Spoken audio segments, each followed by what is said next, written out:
that was camp, wasn't it? Welcome to Drinks Coach.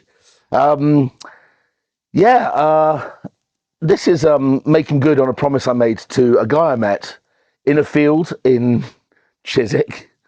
Sign Park wasn't just a field, quite posh, which is the flagship food festival event of the food festivals I do over the weekend, over the summer with my wife, and the foodies festivals have their London venue, which is Sign Park. I believe that Sophie Ellis Bextor grew up in Chiswick, so she came on, did the headline, and she was really good. If anybody saw Sophie Ellis Bextor on television on New Year's Eve midnight on BBC, really entertaining lady, very, very cool. And while I was doing my tastings in the food tent in our wine masterclass, I came outside. We managed to fashion a tap, which is quite hard, although it wasn't necessarily drinking water, so that we could do rinsing of glasses and so forth. And I saw a guy outside with these beautiful wine glasses, really nice ones, proper kind of, rather than some plastic sort of medicine job. And I was going, "Where are you?" And he said, sorry for using your water." I said, "That's fine.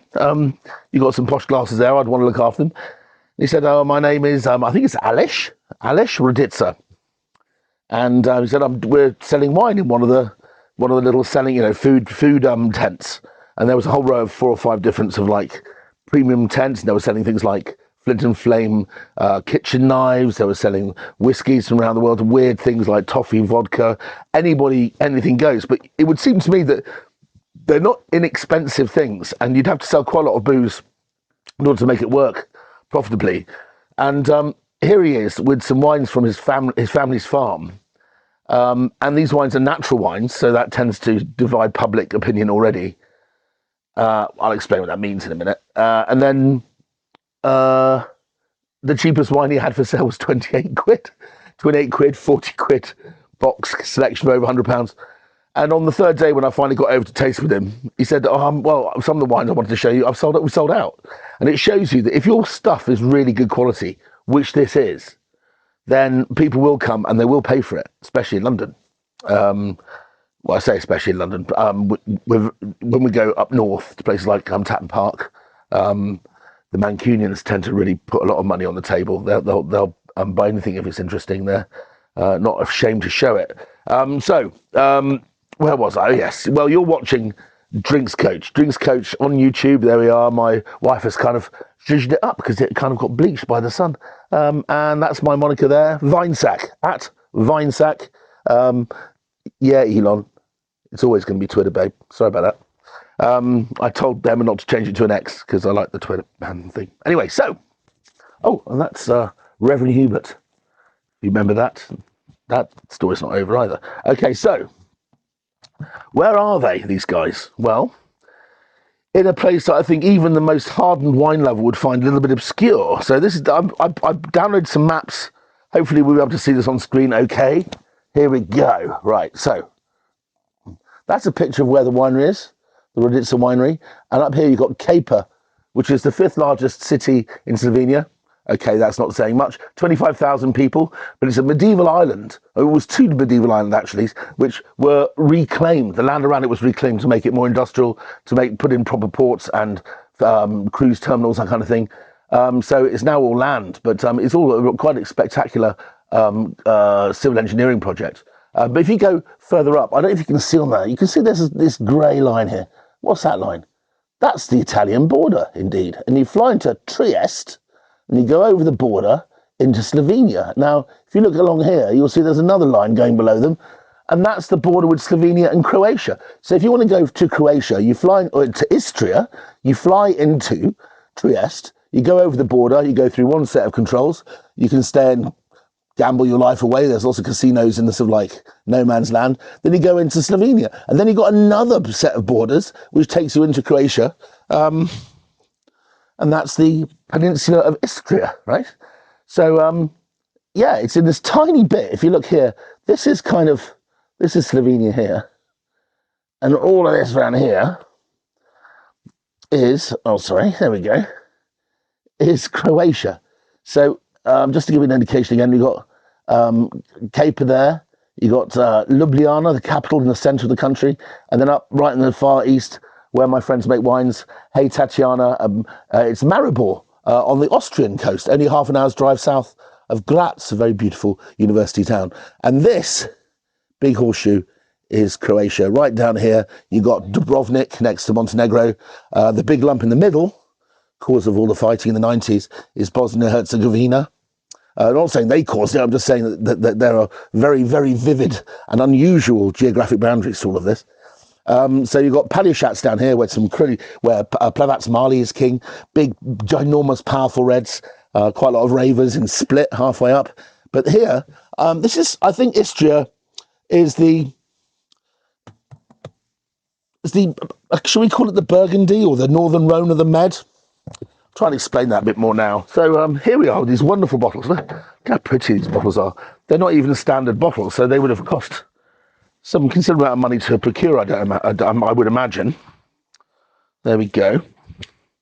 Thank you again, Alish, for these samples. Sorry it's taken this long. Just so that we're in no kind of confusion about whether this is some kind of deal or whether I've just found some obscure wines in obscure countries, so they're going to be cheap. This is £28 online. This is £40 online, £28 online. This half litre, again, £28. So about £40 in real terms per bottle.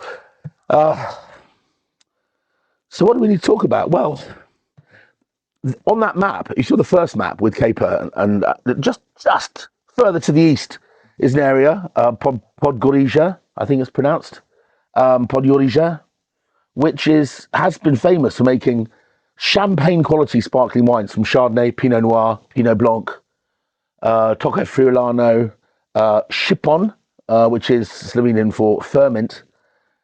Champagne quality sparkling wines. And I'm not mucking around here. These wines are absolutely stunning. And it's funny that we don't even have a conversation about it in this country, because it's so much easier to sell wine in languages we're familiar with, whether that's French or English. Serbo-Croat, slightly harder. So, yeah, so this area has been, and it's eye-blindingly beautiful, some of the most beautiful valleys, and is completely biodynamically sustainable. They really, really care about that, as the Italians do up in this corner of their world. What is Istria also famous for? The world's largest white truffle was found in Istria. A lot of white truffles that are sold as Piemontese truffles or Alba truffles actually are smuggled in to the country from Croatia and Slovenia in this part of the world, and are divine. I think they found a 3.2 kilo truffle that sold for €9,000 or something ridiculous like that. But you can go into like an agriturismo over the border. You fly to Trieste, it's a cheap flight. You get in a coach or you hire a car. There's actually a train from Caper all the way to Ljubljana, which I'd love to do, goes to the hills. Sounds like it'd be a beautiful, beautiful trip. And you go to an agriturismo, which is like a local farm where they make wine maybe on site, or they use the wines from their neighbours, and they grow maybe a small holding of livestock. I went and had wild asparagus with shoulder of baby donkey. So I said, can I see the donkey? And he said, no, it's not. Don't worry, they're not some big old nag. They're like little donkeys like you'd see in Shrek, if that somehow made it easier. Super delicious, I thought, when in Rome. I don't think I'll ever eat donkey again. They were so cute. Sorry. I'd rather eat rabbits. Anyway, which I do regularly. Pests. Anyway, so had wild asparagus, little thin strands of asparagus, sautéed in these incredibly yellow fresh eggs from the farm, and then some pappardelle with acres, mountains of white truffle sliced over the top. And I remember leaving after that, and a bottle of wine and a coffee and a schnapps, and I think the dinner came to 25 quid. So I'm not sure if that's still the case, but you are going to some of the most amazing gastronomic territory in Mediterranean, very Italian in style, I would say, and it's just not much money. You can say the same for Timișoara and Bucharest in Romania, I think, and other places too. Anyway, so that's my little spiel about how wonderful this part of the world is. Even if you are a little bit scared about going to countries where you can't speak the lingo, the rewards are great. How far in? We're only 10 minutes in. Just been an advert for Slovenia, isn't it? Well, fair enough, right? Because Ljubljana is utterly breathtaking as well. I haven't been with my wife. I've been separate. We've both been separately, but I will go back with her very soon. But the point about Istria is known for its wines, because of Croatian history, because most of the peninsula, the bunch of grapes that hangs down is all Istria. You can go to Ravinia and Pula, some of the most beautiful and perfectly preserved Venetian Gothic towns. It looks like the little islands of Venice on the coast, and the food is wonderful, like I said. And you've got Croatian wine, which is no longer the inexpensive wine that it was when it first hit the market. I think the English and the Germans are going out in droves now. We're all starting to understand how good some of the wines are, and how obscure, how individual and different they are. I don't think Game of Thrones helped. Prices of wines definitely went up by the glass the moment people wanted to go to King's Landing. Okay, anyway, I keep on digressing. Alish, Rodica and the family, he's got a brother, a sister, it's a very nice family, and they take this wine stuff really seriously. Let's start with this one. This is called, okay, I'll tell you what the wines are. This is Civi Pinot. Okay, there we go. Civi Pinot. Civi Pinot, what does Civi Pinot mean? Well, Civi Pinot means Pinot Gris, Pinot Grigio. This is Refosc, which I'll go on to in a minute. Istria is famous for two varieties, really, Refosc and Teran. They're quite similar in some ways, but Refosc is the one with it's got a bit more kind of swagger, a bit more complexity, I think. And then we've got this, which is a Romani Muscat. Romani Muscat, which is proper Muscat Petit Grain, very fine Muscat variety. And this wine is sweet, but not as sweet as you might think. Very natural, though. These wines are all spontaneously fermented. This is what I mean by natural wine. They literally just get the juice. They tend the vineyards like roses, which is where the quality really comes from. They put it in a vat and then they let nature take its course, whether it's a bird crapping in it from a great height, whatever. The fermentation starts, and it starts in pockets from all sorts of wild yeasts in the air, trillions of spores of yeast, some which will make the wine turn to they're sort of like more acetic, vinegary flavors. You've got bacterial spoilage from Acetobacter. You've got Leuconostoc bacteria turning the appley fresh acids into something a bit more milky and creamy, and then you've got lots and lots of different yeast strains, some which turn the sugar into alcohol, which are the ones we really want, which is Saccharomyces cerevisiae, and then you've got other Saccharomyces strains which produce aldehydes and flavors and components. But what you get is millions of layers of flavor in the wine. You get incredible layering and texture, which you don't get from just selecting a particular yeast because you think it does the job the best. A lonely soul violin in the night. Yeah, well, it might be pure, but it's not as grand. It's not as orchestral. And there's a lot to be said for making wine this way. But you have to have faith and trust in what you do, because if it goes wrong badly. Okay, so this is from their top range.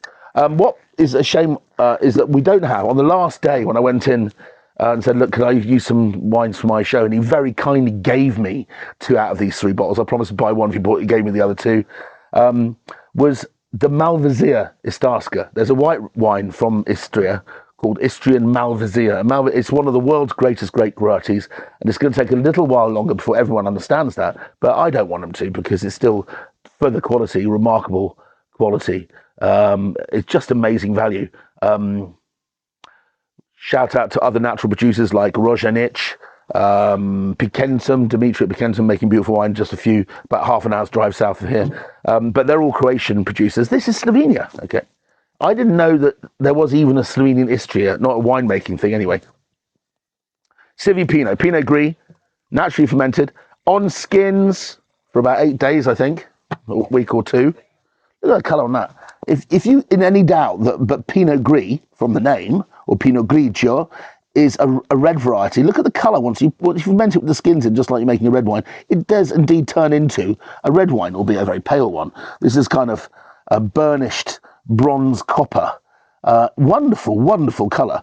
I opened this yesterday and I went, I'm not doing a service of these wines if I don't let these open up overnight, because it was very contained and intense and brooding. Smelled like like a bunch of soldiers ready to break into a room. It was like a cord spray. I could smell the portent and the intensity of the wine, but it wasn't giving much off. Now this room is full of flavour. Oh God, what a smell! So these wines, despite what people think, even though they're natural, they don't just turn to vinegar after about an hour. Some of these wines can be kept open for ages, which I recently discovered through a dear friend, Dougie Reg from Carved and Perenne, one of the wine merchants that specialises in such wines. Okay, what do I got here? Well, when I close my eyes, I'm not thinking about white wine, really. The smell is more like maybe a very, very light gamay, almost. Has a spice to it, a cherry note, so sour cherries, which is fine, Marasca cherries, yellow plums, like a Victoria plum. There's a really strong herbal moment, but it's like a funky herbs, like sage. Um, Also, there's a very strong mandarin juice, citrus toe to it. But the overall sense is that it's not just yellow fruits, it's red fruits as well. There is a sense of red wine about it. Now let's taste it. Amazing texture. Oh, it sits in the mouth like white burgundy. Opulence, texture, wonderful acidity. Not something that Pinot Grigio is famous for, but it has this lovely poise. The finish is whistle clean. There's none of that funk, what we call Brettanomyces, the smell of horses' saddles or baboon's backside. This is really, really competent winemaking and wine growing. Wow, what a drink. Well, so it should be. 40 bloody quid. But I could go around 10 people very happily. I would just chew on that slowly. Incredibly savoury. That is not going to be here tomorrow, ladies and gentlemen. I don't really want to have a hangover tonight because I've got to go and judge a rum competition tomorrow. That's going to be fun. Rum and cachaça. Looking forward to seeing you, Sly, if you watch this channel. Okay, right, so this is Refosk Classic. So this is the classic range, 28 quid. This wine's 13% alcohol. So Slovenia is not famous for making red wines in the main. It's just not warm enough. But we're in the Adriatic here. So we're getting warmer evenings, which does allow the grapes to get just enough ripeness to be serious. And this wine is opulent and delicious. Look at the dark colour. I'm not sure if it's a Teinturier variety, Refosk and Tehran, where they have a red juice or not. It wouldn't surprise me if they did, because these wines are remarkably dark. It's got a dark velvet crush colour to it, like the colour of a black velvet jacket, like black and purple. You know, that kind of smoking jacket that the devil might wear. Ooh, come in, darling, kind of thing. You know. All right, so what's it, darling? That's not right, is it? Okay, so been up and overnight. It's showing the things which make me very excited about with Refosk. Refosk without a K on the end. In Colli Orientali over the road in Italy, on the other side of the Adriatic, there is a producer that's very well known for producing Refosk for ages indefinitely, and I think it's a company called Lungarotti, and there's a few other people, and these wines are very highly prized in a very small way. The people that tend to sell it are Italian sommeliers, because it's another individual and wonderfully individual expression of Italian cuisine and wine. What does it remind me of? It reminds me of two things. It reminds me of high altitude continental Syrah, Shiraz, like Northern Rhone Shiraz. You've got the smell of capsicum, red peppers, almost poblano chili, which is before they dry them into ancho chilies. The green, spicy chili, which has a bit of smoke to it. There's a bit of it's more clean than so it doesn't have the fatty bacon quality, but it certainly has a smoke like char-grilled pimiento, what do you call them, those padron peppers. A little bit of that. There's a black pepper or a pink peppercorn twist in it. Oh, what's so juicy? This is 2022. I believe it was a warm year. Oh, that's so nice. If I didn't know and I'm in a Master 1 exam, this would be the reason right here why I probably wouldn't pass that paper. Very, very nasty one to give to people, because I'm still thinking, which Gros Hermitage is it? It tastes quite Alain Gréau-like, if that means anything to any of you out there, which is one of the best wines in one of the lesser regions of the Rhone. It's certainly better quality than, let's call it village. Very high quality, by the way, co-op. The local co-op makes Hermitage, which is the great red wine of the region. I'm drinking this over that, and they're probably similar money. £28, wonderful drink. Put it in a nice big glass, opened it the day before. that leaves us with one wine to try. Alish, thank you so much, man. I would love to meet you and your family, and love my wife to come down and visit the area. Maybe we'll do next time we're talking on a cruise or something. We'll stop off. But the railway journey to Ljubljana really appeals. So what we've got here, we've got the Romani Muscat. Show you again. Romani Muscat, 2022. This wine has been picked as ripe as they dare before the birds start hacking at it and increasing the vinegar and volatility levels of the juice. Very perfumed. This is Muscat d'Alsace done biodynamically, in the same way that one of the great luminaries of natural wine production, Olivier Humbrecht of Sint Humbrecht, has done throughout the 80s and onwards. He's a gentleman now, but I remember when he was relatively young, in his 30s. I was younger, and he started to make these incredibly flavoured wines. And Robert Parker, the most famous journalist in the world, started giving him these ridiculous scores. Before you knew it, his wines became gold, literally probably more expensive than their weight in gold, some of them. But Rangan de Tarn, I don't know, but the Pinot Gris he was particularly good at. And they came out in this colour. But Muscat d'Alsace is not like other Muscats. People allow them to ripen a lot. They have sometimes some sun scorch. There's a Goldert Grand Cru, which is, so if you see Grand Cru Muscat Goldert from the Alsace, I urge you to try one, because I think these are the best dry Muscats in the world. But how dry are they? This is my point. Can I smell any botrytis? No, I can't. This is a vineyard where they're not using any systemic herbicides, and there's still no rot in the vineyard, some of which, noble rot, Botrytis cinerea, can produce these wonderful apricot notes. I'm getting something entirely different. This is clean, healthy fruit with amazing slight soapiness and eau de cologne quality, which Muscat's quite famous for. Very much lemon Turkish delight, almost Viognier-like.